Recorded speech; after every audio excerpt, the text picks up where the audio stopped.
بسم اللہ الرحمن الرحیم۔ السلام علیکم۔ آپ کو یاد ہوگا آج سے غالباً 10-15 دن پہلے افغانستان کے وزیر دفاع ملا یعقوب نے ایک پریس کانفرنس کرتے ہوئے پاکستان پر یہ الزام لگایا تھا کہ اس کی سرزمین امریکہ افغانستان میں کارروائیاں کرنے کے لیے استعمال کرتا ہے، لیکن اب تک اس حوالے سے ملا یعقوب کسی بھی قسم کا ایویڈنس فراہم کرنے میں ناکام رہے ہیں۔ ان کی جانب سے تو پتہ نہیں کب تک اس حوالے سے کوئی ایویڈنس پیش کیا جائے گا، لیکن جو کل افغان سرزمین پاکستان کے خلاف استعمال ہوئی، جس کے نتیجے میں ہمارے 5 جوانوں کو جام شہادت نوش کرنا پڑا، اس کے بارے میں ملا یعقوب کیا کہنا چاہیں گے؟ ایون پاکستان نے تو اس حوالے سے باقاعدہ ایویڈنس بھی افغان حکومت کے حوالے کر دیے ہیں۔ اور یہ بھی یاد رکھیں، جس جگہ کل ہماری سیکیورٹی فورسز کو ٹارگٹ کیا گیا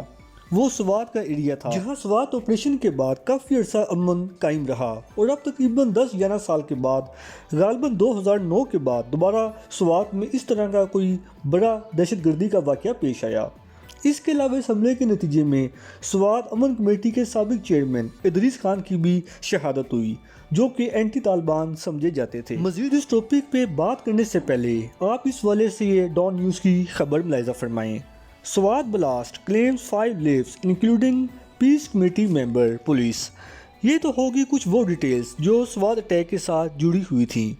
لیکن یہاں سب سے اہم سوال یہ پیدا ہوتا ہے کہ آخر اس حملے کی ذمہ داری کس پر عائد ہونی چاہیے؟ یقیناً اس حملے کی ذمہ داری افغان حکومت پر عائد ہوگی، کیونکہ دشمن نے ان کی سرزمین استعمال کرتے ہوئے پاکستان میں دہشت گردی کی کارروائیاں کیں۔ موسٹ پروبلی اس حملے کے پیچھے تحریک طالبان پاکستان یعنی TTP کے لوگ شامل ہوں، جن کے بارے میں مختلف اطلاعات یہ سامنے آ رہی ہیں کہ شاید وہ دوبارہ سے سوات میں سرگرم ہو چکے ہیں۔ بہرحال TTP ہو، BLA یا کہ کوئی اور دہشت گرد جماعت، آخر وہ پاکستان میں کارروائیاں کرنے کے لیے زمین تو افغانستان کی ہی استعمال کرتے ہیں، لہٰذا افغان حکومت کو اس حوالے سے اپنی کلیئر پالیسی اڈاپٹ کرنی چاہیے تاکہ پتہ چل سکے کہ آخر کون پاکستان اور افغانستان کے درمیان ڈفرینسز کریٹ کرنا چاہتا ہے۔ لیکن اس کے ساتھ ساتھ افغان طالبان کو بھی چاہیے کہ وہ بھی اپنے اس عزم کو یقینی بنانے کے لیے کوئی عملی ثبوت پیش کریں کہ واقعتاً ان کی سرزمین پاکستان سمیت کسی اور ملک کے خلاف استعمال نہیں ہوگی،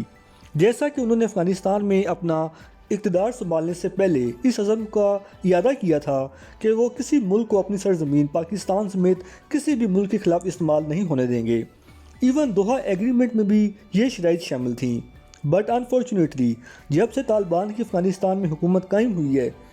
تب سے لے کر اب تک افغان سرزمین سے پاکستان میں دہشت گردی کی کارروائیاں کم ہونے کی بجائے بڑھتی ہی چلی جا رہی ہیں۔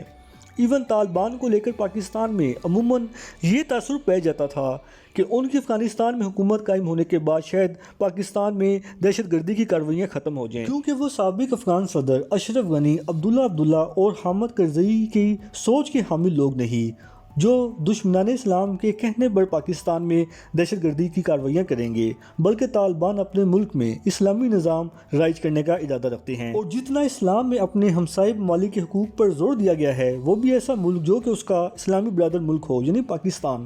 اس کے حقوق میں جتنا اسلام نے زور دیا ہے شاید ہی کسی اور مذہب نے اتنے ہمسائے کے حقوق پر زور دیا ہو۔